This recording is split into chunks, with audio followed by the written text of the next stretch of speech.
বন্ধুরা, তোমরা সবাই কেমন আছো? আশা করি তোমরা সবাই অনেক ভালো আছো, আর আমরা খুব ভালো আছি। কালকে কি বলতো, তো কালকে তো তোমরা সবাই জানো কালকে পয়লা বৈশাখ।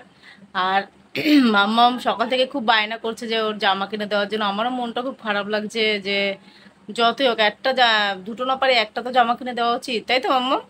তুমি কত খুশি হও? খুশি তো তুমি? মাম্মাম খুব খুশি, ওর জন্য আমি জামা কিনতে যাবো। মানে ওকে, ও পড়তে গেছিলো, ও আসলো, ওকে নিয়ে এখন বাজারে যাবো জামা কিনতে। তো আমরা ওর জন্য কি জামা কিনে না কিনি সবই তোমাদের দেখাবো, বাড়ি এসে তোমাদের সাথে কথা বলছি। তো ফ্রেন্ড, বাজার থেকে চলে এসেছি আমরা মাম্মামের জন্য জামা কিনে নিয়ে। এটার মধ্যে জামাটা আছে। জামাটা আমি এখন দেখাবো না, এই দেখুন জামা কিনে এনেছি। জামাটা আমি এখন দেখাবো না, কালকে সকালে যখন মাম্মাম স্নান করে জামাটা পরবে তখন তোমাদের সাথে দেখা হচ্ছে। তো ফ্রেন্ড, আমার স্নান করা হয়ে গেছে আর মাম্মামেরও স্নান করা হয়ে গেছে। এই দেখো, এই জামাটা মাম্মামকে কিনে দিয়েছে। আমি কালকে একটা জামা কিনেছি। এখন পুজো দেবো, পুজো দেওয়ার সময় তোমাদের দেখাচ্ছি আমি কী করে পুজো দিই না দিই, সব তোমাদের দেখাবো। আর মাম্মামকে কমেন্ট করে জানিও মাম্মামকে জামাটা পরে কেমন লাগছে, জামাটা কেমন হয়েছে, আর আমাকে কেমন লাগছে। আমি একটু সুন্দর করে সেরেছি, কারণ যে পুজো দেবো, একটু ভিডিও করবো, তার জন্য সুন্দর করে সেরেছি। দেখো, পয়লা বৈশাখের আমার নতুন শাড়ি বলতে পারো, তোমাদের দাদা ভাই মানে বাবাই দিয়েছে, অনেকদিন আগেই দিয়েছে, কিনে দিয়েছিল। তো চলো তোমাদের সাথে একটু পরে দেখা হচ্ছে। ফ্রেন্ড, এখানে দেখো আমি পুজো দেওয়ার জন্য সব জোগাড় করছিলাম, যেমন ফুল মিষ্টি এনেছি, মিষ্টি দিয়ে পুজো দেবো সেইগুলো। আর এখানে আমি তোমাদের দেখাচ্ছিলাম যে আমাদের কাছে কতগুলো ফুল ফুটেছে, কত সুন্দর লাগছে না ফুলগুলো দেখতে। আমার তো খুব ভালো লাগছিল ফুলগুলো দেখতে। ফুলগুলো তো আর হাতে রাখা যায় না, তাই একটা জায়গায় একটা জিনিস করছিলাম যে ফুলগুলো রাখবো, তাই একটা প্লাস্টিক পেলাম, তাই প্লাস্টিকে ফুলগুলো রাখ। আর এখানে আমি একটা একটা করে ফুলগুলো ঠাকুরের পায়ে দিচ্ছিলাম।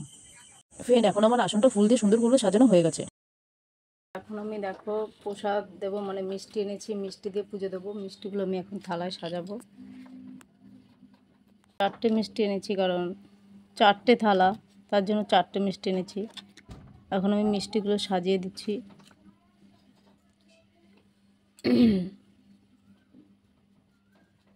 তুলসী পাতা দিয়ে দিচ্ছি।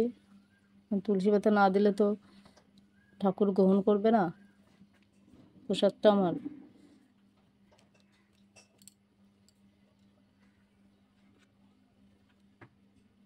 তুলসী পাতা না দিলে প্রসাদটা ঠিক ভোগ ভোগ মনে হয় না, তাই তো?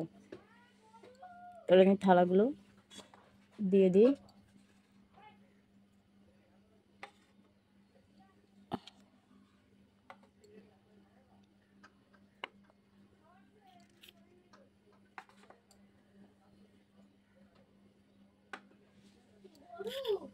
আজকে পয়লা বৈশাখ তো, নতুন বছর তো, তাই একটু মনে হলো যে মিষ্টি দিয়ে পুজো দিই, তার জন্য আজকে মিষ্টি দিয়ে পুজো দিলাম।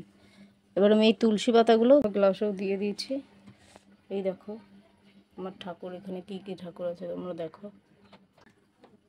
ফ্রেন্ড, আমার প্রসাদ দেওয়া হয়ে গেছে। এই দেখো, এখন আমি প্রদীপ জ্বালিয়ে দিয়েছি, এখন আমি পুজো দেবো। তো তোমরা দেখতে থাকো।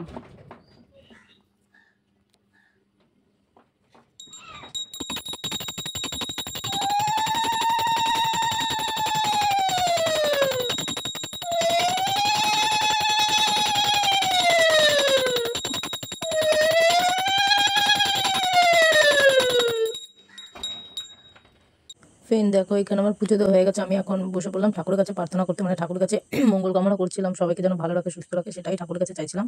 সবাই যেন সবসময় ভালো থাকে, এটাই চাই। তো ফ্রেন্ড, আজকের মতন ব্লগটা এইটুকুই। তো আজকে পয়লা বৈশাখ, আমার নতুন বছরে সকাল থেকে মানে এতক্ষণ কি করলাম তোমাদের সবটাই দেখালাম। তো ব্লগটা আজকের মতন এইটুকুই। আর যদি তোমাদের ব্লগটা ভালো লাগে তাহলে লাইক, কমেন্ট, শেয়ার, আর আমার চ্যানেলে নতুন হলে সাবস্ক্রাইব করে দিও। আর ভিডিওটা তোমাদের কেমন লাগলো কমেন্ট করে জানিও। তো দেখা হচ্ছে নেক্সট ভিডিওতে।